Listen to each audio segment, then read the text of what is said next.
내가 누려왔던 모든 것들이, 내가 지나왔던 모든 시간이,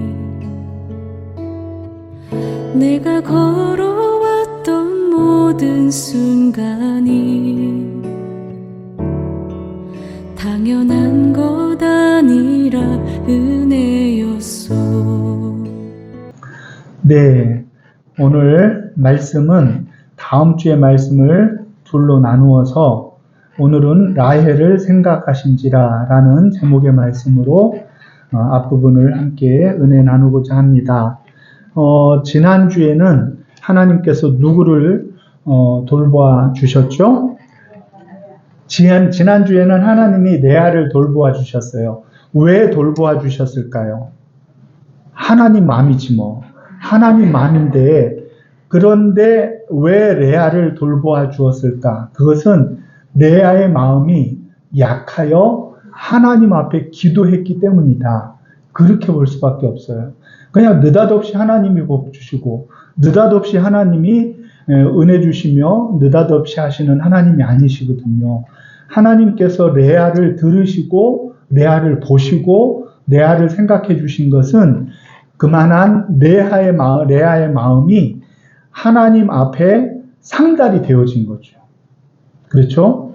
그 상달된 마음으로 하나님이 복을 주셨는데, 첫 번째 아들이 누구죠? 르우벤이었죠. 두 번째 아들이 누구죠? 예. 그러니까 괜찮아요. 이게 목사가 할만합니다. 목사 일을 할만한 거는 한번 얘기를 해도 다음에 또 다 잊어먹거든요. 그걸 다 기억한다 그러면 내가 그냥 완전히 머리가 아플 텐데, 고맙게도 잊어먹어 주시니 얼마나 감사한지 몰라요. 르우벤과 시므온과 그 다음에 레위와 또 누구죠?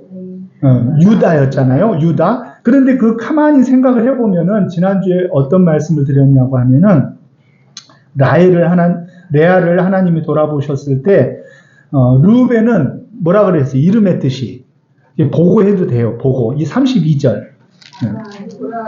보라 아들이라 이렇게 얘기했죠. 와, 보라 아들이라. 그러면서 하는 말이 내 남편이 나를 사랑하리로다. 그랬어요. 복은 누가 주신 거예요? 레아에게? 하나님이 주셨어요. 그런데 이 레아는 그 받은 복을 통하여 이루고자 하시는 뜻은 누구에게 있냐고 하면은 남편의 사랑을 받는 데 있었단 말이에요. 이게 다 우리도 그래요. 레아만 그런 것이 아니라 복은 하나님이 주셨는데 우리 뜻을 이루려고 하고, 그리고 우리를 기쁘게 하고 내 뜻을 이루려고 해요. 하나님이 복을 주셨는데, 그렇잖아요? 근데 우리들이 잘 헤아려 보지 못해서 그렇지 우리도 다 비슷해요. 다 비슷비슷한 거예요. 그래가지고 아들 하나만 준 것도 아니고 하나님이 또 누구를 주셨냐고 하면은 시므온을 줬어요. 33절에 그 시므온의 이름의 뜻은 뭐라 그랬죠? 예, 들으셨다, 들으십니다 이런 말인데 사랑받지 못함을 들으셨다 그랬어요. 그러면은 누가 들었다는 거예요? 여기에서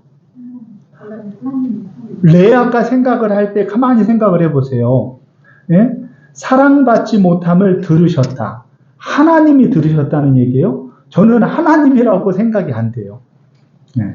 이 들으셨다 이렇게 하니까 하나님이 들으신 것 같지만 사실은 지금 이 레아의 마음에는 남편을 향한 사랑에 갈구하는 마음으로 가득 차 있었어요. 그래서 주어가 빠지긴 했지만 내 남편에게 이제 사랑받지 못함이 알려졌다라는 그런 의미로 들으심이라는 그런 이름의 뜻을 붙인 것이죠. 하나님이 들으셨다 그러면 좀 다음번에가 이해가 안 돼요. 34절에 보면은 셋째를 낳죠. 셋째 이름의 뜻이 뭐라 그랬어요? 레위인데 그 이름의 뜻은 연합함이다 그랬죠. 연합함. 그리고 나서 그 레위를 하나님 앞에 난 다음에 뭐라고 얘기하냐면은 내 남편이 지금부터 나와 연합하리로다. 이때까지도 지금 마음에 가득 찬 건 누구냐고 하면은 내 남편의 사랑. 남편이 나를 사랑할 것이고 남편이 내 마음을 알아줄 것이고 남편이 나와 연합할 것이다. 그 마음이 누구에게 갔다고요? 남편에게 갔다고요. 복은 누가 줬는데요? 하나님이 주셨는데. 그러니까 하나님이 주신 복을 누리면서 우리들이 하나님께 반응할 때 우리의 신앙이 정상적이고 좋은 신앙이 되는 거예요. 그런데 복은 하나님이 주셨는데 우리의 마음과 우리의 목적과 우리의 뜻에 가 있으니까 평안함이 없고 계속 아들을 주는 거예요. 잘못하면 아들을 계속 낳을 수도 있어. 언제까지 주시냐고 하면 하나님이 복을 주심을 인정하고 하나님께 감사하며 하나님께 영광 돌릴 때까지 라헬의 마음을 하나님이 계속해서 레아의 마음을 계속해서 붙드시고 만드셨다는 거예요. 넷째를 낳고서 넷째가 유다죠. 그리고 나서 결국은 그의 눈이 남편에게서 누구에게로 향했다 그랬어요? 하나님께로 향했다라는 거예요. 그리고 나서 하나님께서 그의 해를 닫아주셨죠. 물론 나중에 또 열어요. 오늘 읽어보니까. 하여튼 잘나는 사람은 잘나. 우리 어머님도 계속 나버렸어요. 계속. 안 계시니까 내가 뭐라고 할 수가 없지만 계속 나버렸잖아요. 계속. 중간중간에 한 3살 터울로 이렇게 된 식구들이 있거든요. 거긴 또 낳았다가 어떻게 됐대. 그리고 얼마나 많이 막 기회가 되면 계속 나신 거예요. 오늘 레아도 사실은 하나님 앞에 막 그냥 계속 하나님이 복을 주시잖아요. 그런데 넷째를 낳고 유다를 낳고는 그의 눈이 비로소 남편에게서 포커스가 하나님께로 갔다는 거예요. 하나님께로. 이제는 그 다음 이야기잖아요. 하나님께로 갔다는 것은 무엇을 의미하냐고 하면은 진정한 의미의 남편을 내가 이제 남편으로, 내 남편으로 이제 소유했다는 그런 의미가 되는 거예요. 왜 그러느냐? 자, 잘 생각을 해보세요. 레아는 약한 사람이었어요. 라헬에 비해서. 어떤 의미에서 레아는 서러움이 많은 사람이었어요. 너무나 많은 서러움 가운데 살았죠.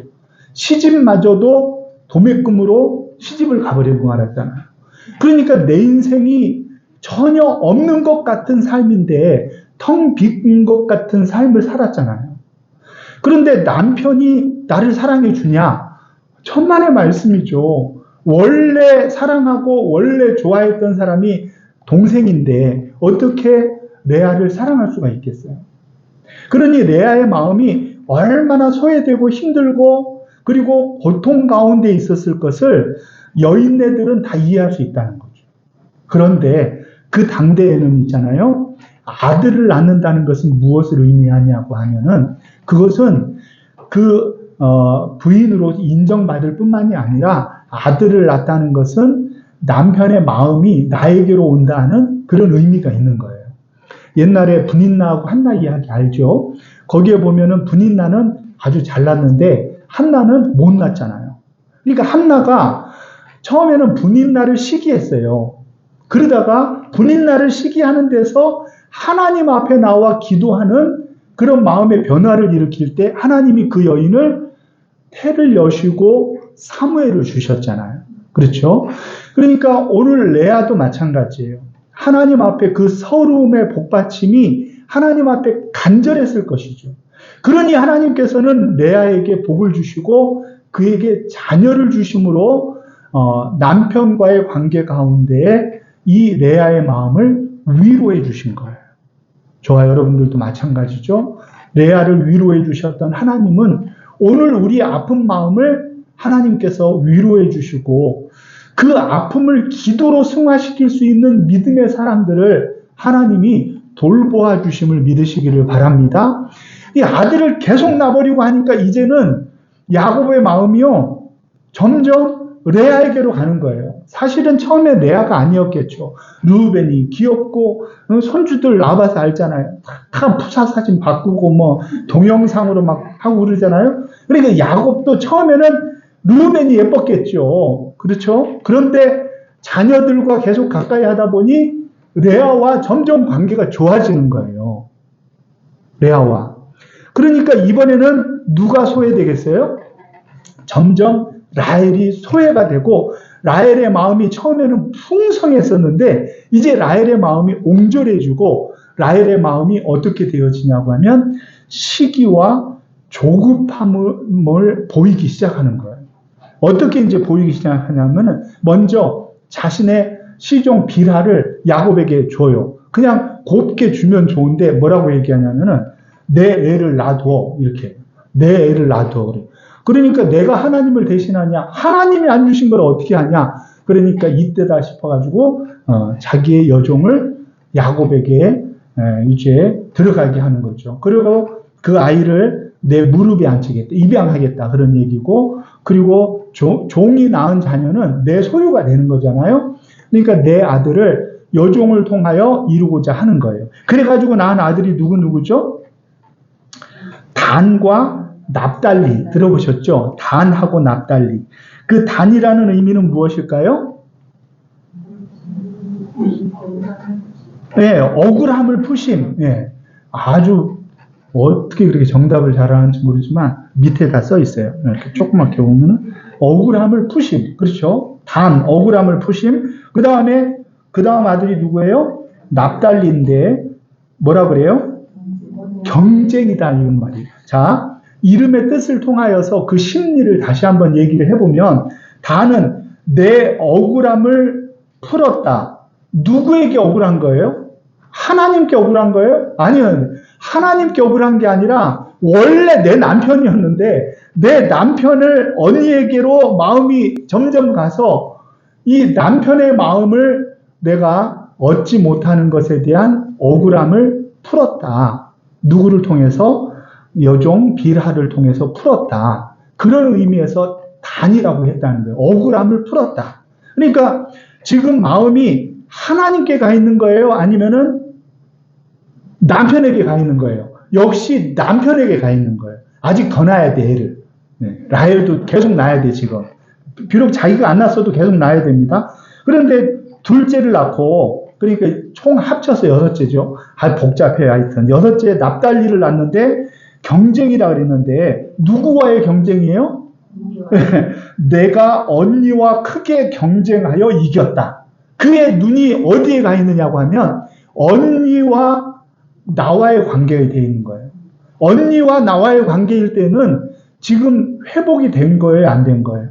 자신의 조급함과 자신의 옹졸한 마음이 회복이 안 된 거예요. 왜냐하면은 아무리 언니를 이겨도요, 언니를 바라보고 싸워서는 우리는 위로함을 받을 수 없는 존재라는 거예요.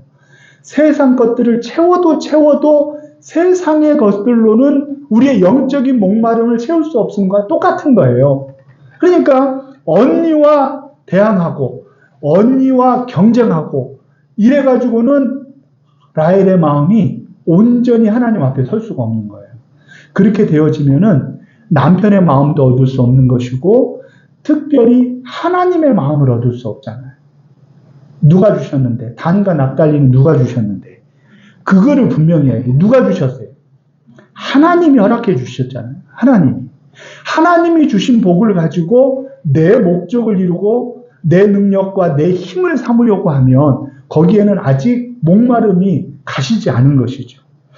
그뿐만이 아니라 라헬이 무리수를 계속 둡니다.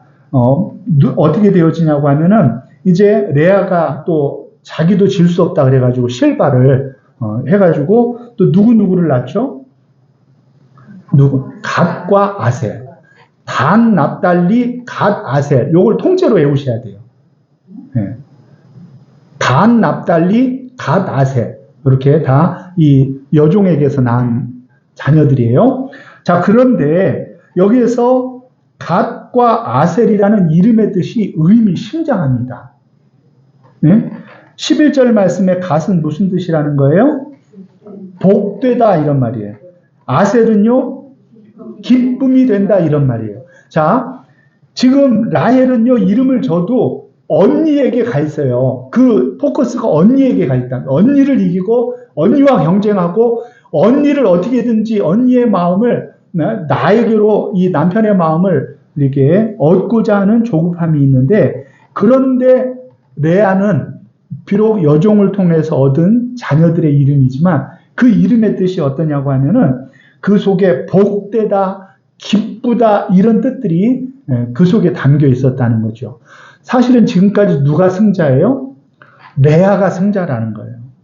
레아는 그의 인생이 점점 채워져 가고 있고 복되고 더욱더 하나님 앞에 아름다운 인생이 돼가고 있는 거예요. 이름의 뜻만 봐도 넉넉함이 보이죠?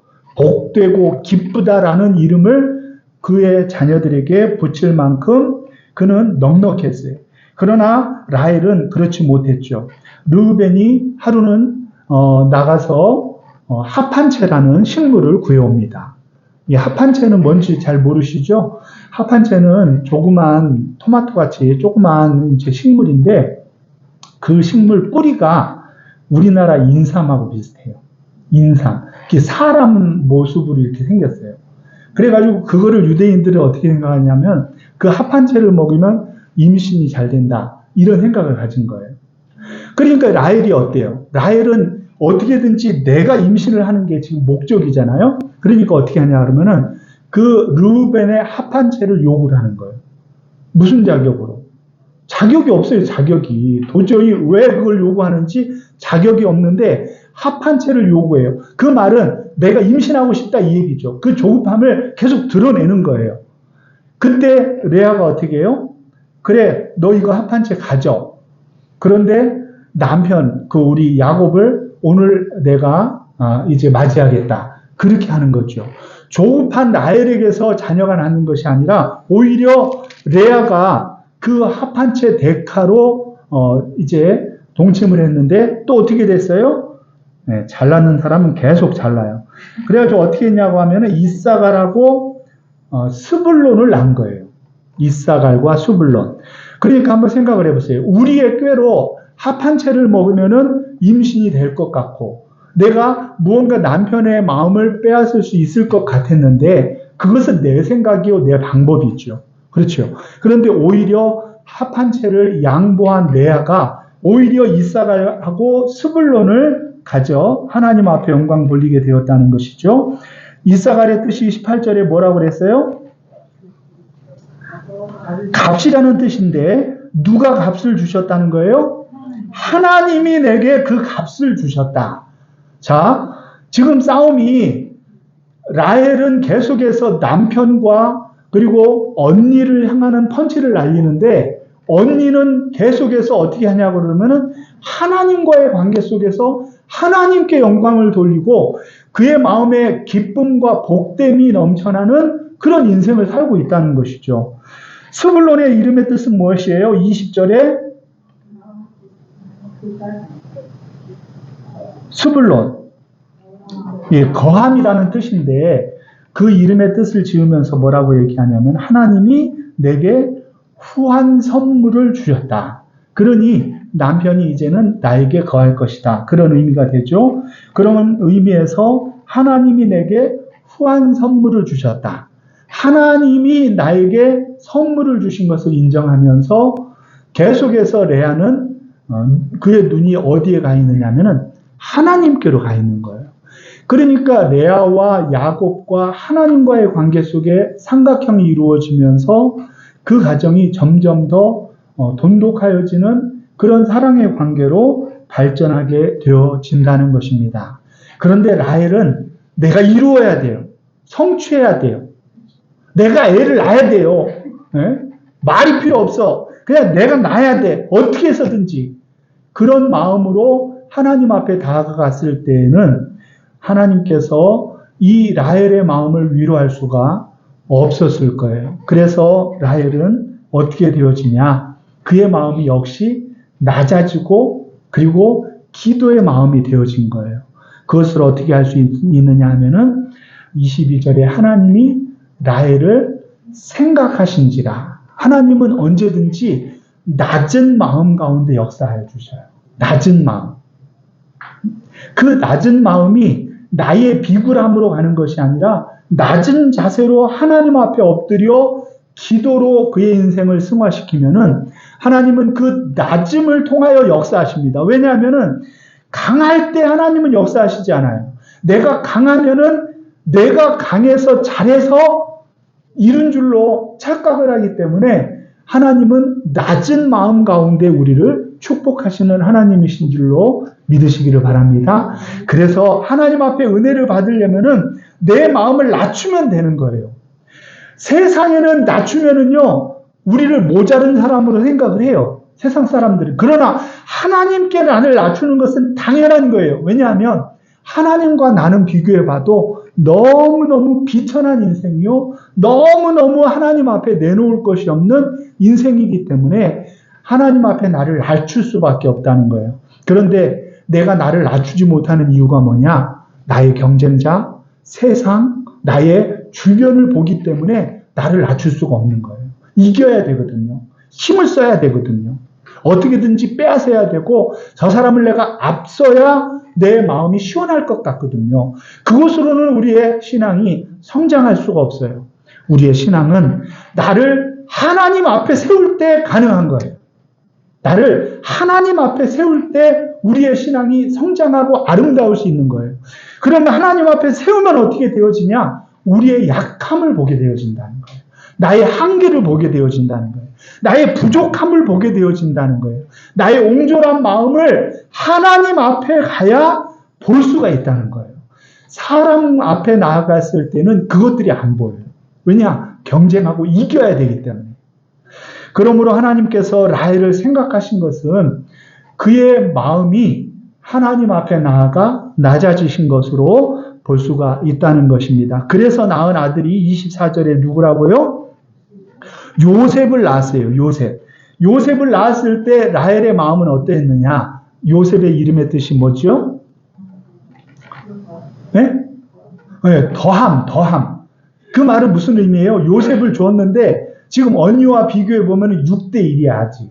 크게 보면 지금 완전 6대 1이기 때문에 아직 너무너무 부족해요. 그러니까 어떻게 해달라는 거예요? 더해달라는 거예요. 근데 더해달라는 그것 때문에 결국 35장에 가서 일찍 하나님 앞에 부름을 받죠. 누구를 낳다가? 베노이를 낳다가. 그래서 이 베노이를 낳는데 이 라헬이 이 예루살렘 길가에서 낳거든요. 베노이를 낳는데 너무너무 고통스럽고 자기가 곧 운명할 것 같은 거예요. 그래가지고 뭐라고 이름을 짓냐고 하면 베노이라고 이름을 짓는 거예요. 슬픔의 아들이라는 뜻이에요. 그런데 야곱이 그냥 슬픔의 아들 얘를 막내로 부를 수가 없잖아요. 12번째를. 합이 12번째예요. 대단하잖아요. 그렇게 부를 수가 없어서 비슷한 이름 뭘로 바꾸냐고 하면 베냐민으로 바꾸는 거죠. 베냐민은 오른손의 아들이다 라는 그런 의미예요. 재밌죠? 그런데 그 베냐민 지파의 애들은 왼손잡이가 많아요. 대부분 왼손잡이가 많았어요. 그 왼손잡이가 많은 그 지파를 탄생이 엄마가 이제 죽어가면서 마지막으로 하나님 더해주세요. 그래가지고 늦둥이를 낳다가 하나님 앞에 부름을 받고 마는 거예요. 총평으로 레아와 라헬 중에서 누가 이긴 것 같아요? 여기까지 35장까지 누가 이긴 것 같아요? 우리는 그냥 보면은 재미가 없는데 막 누가 이기냐 그러면 재밌어. 누가 이긴 것 같아요? 레아가 이긴 것 같아요?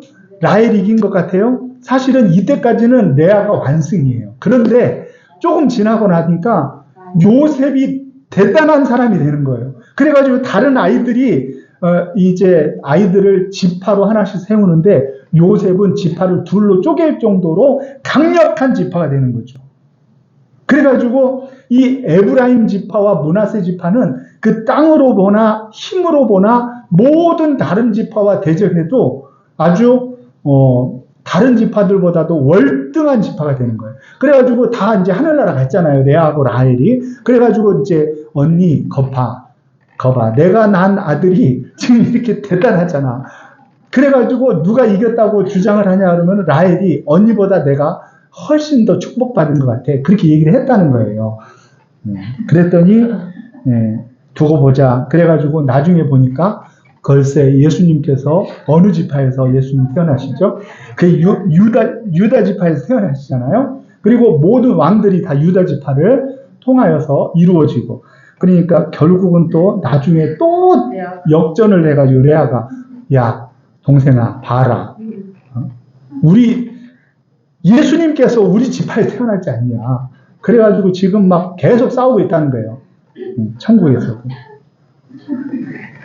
우리는 이 레아와 라헬 이야기를 들으면서 어떤 생각이 들어야 되느냐 하면은 하나님께서 우리에게 응답하시고 하나님이 역사하시고 도움을 주시며 하나님이 일하시는 시점이 언제인가 거기에 우리의 마음을 둬야 돼요. 사실은 우리들이 할 수 있는 일은 많지가 않아요. 하나님이 도와주셔야 돼요. 교회도 그렇고 인생도 그렇고 자녀는 말할 것도 없고 여러분들 우리의 모든 삶의 여정 가운데에 하나님이 복 주시지 않으면은 우리는 하나님 앞에 정말 용 빼는 재주가 별로 없는 거죠. 그렇죠? 그러니까 우리의 이 펀치를 누구에게 날려야 되는가를 정확하게 알고 펀치를 날려야 되는 거예요. 사람을 향해서 날려가지고는요, 채울 수가 없어요. 이 세상을 향해서 우리가 아무리 펀치를 날려도 얻고 시원해짐이 없어요. 우리가 하나님 앞에 복받고 하나님이 우리에게 채워주시고 은혜 주셔야지만 가능한 인생이라고 하면은 애시당초 처음부터 우리는 누구에게 나아가는 게 필요한 거예요? 하나님 앞에 나아가서 겸비한 것이 필요한 거예요. 네? 우리 사랑하는 교회가 이렇게 멋진 교회지만요, 이 멋진 교회가 하나님 앞에 겸비하여 하나님의 뜻을 구할 수 있다고 하면 대단한 교회가 되는 거예요. 믿질 않으니까 아멘도 안 해. 우리 교회가 하나님 손에만 붙들리면은 하나님이 엄청난 일을 하신다니까요. 우리끼리 하려니까 그렇지. 우리끼리 그냥 우리 능력만큼만 하려고 하니까 하나님이 역사하실 수가 없어요. 역사해도 내가 잘했다고 생각을 해요. 그러니 역사하실 수가 없는 거죠. 하나님이 생각하신지라 하나님이 생각하시는 그 시점에 우리는 언제든지 내 마음이 연약해지고 하나님 앞에 내 자신을 세울 그때 하나님이 우리를 돌보아 주시고 생각한다라는 그런 마음으로 저와 여러분들은 언제 이길 수 있느냐? 그것은 내 마음이 낮아지고 내 마음이 겸비하여질 때 이길 수 있는 줄로 믿으시기를 바랍니다. 나를 낮추는 것이 능력이에요. 그래서 우리 주님은 높임을 받기 위하여 오신 것이 아니라 어떻게 오신 거예요? 높이려 하고 대속물로 나를 주시려고 오셨다 그랬잖아요. 희생 제물로. 예수님이 그런 인생을 살았는데 우리는 예수를 믿는다고 하면서도 나는 자꾸 옆 사람만 치려고 하지 하나님 앞에 나를 세우려고 하지 않는 거예요. 그래가지고는 답이 없다는 거예요. 답이. 그침이 없는 거예요. 그것은 채워짐이 없는 거예요. 목마름이 갈아여지지 않은 우리는 하나님 앞에 그런 인생을 살 것이 아니라 우리의 정답은 정해져 있어요. 어차피 정답은 정해져 있어요. 그게 뭐냐고 하면은 우리를 하나님 앞에 세울 때 답이 있는 거예요. 우리를 하나님 앞에 세울 때 그때 하나님의 능력이 역사하시는 거예요. 우리가 하나님 앞에 나를 세울 수 있을 때 우리의 인생은 비로소 의미를 갖는 거예요. 세상 사람들은 그렇지 않아요. 세상 사람들은 다 내가 내 손에 쥐어야 또 내가 많은 것을 소유해야 힘이 있다고 여기지만 우리는 오히려 내 자신을 낮추고 하나님 앞에 늘 나아가서 눈물로 기도할 때 하나님이 우리를 우리를 생각하신지라. 우리 옆에 분에게 한번 인사해 보세요. 우리 누구누구 장로님을 누구누구 집사님을 하나님께서 생각하신지라. 서로 한번 인사해 보시기 바랍니다. 네. 하나님이 생각만 하시면 끝나는 일이에요. 다 하나님이 하실 수 있는 일이에요. 이런 마음으로 하나님 앞에 하나님의 생각하심을 입는 귀한 우리 사랑하는 성도님들 되시기를 주의 이름으로 축원합니다.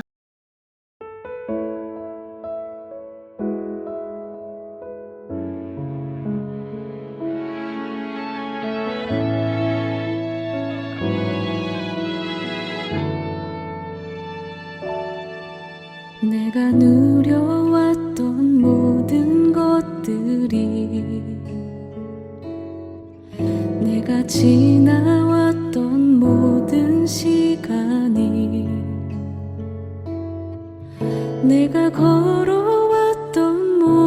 순간이 당연한 것 아니라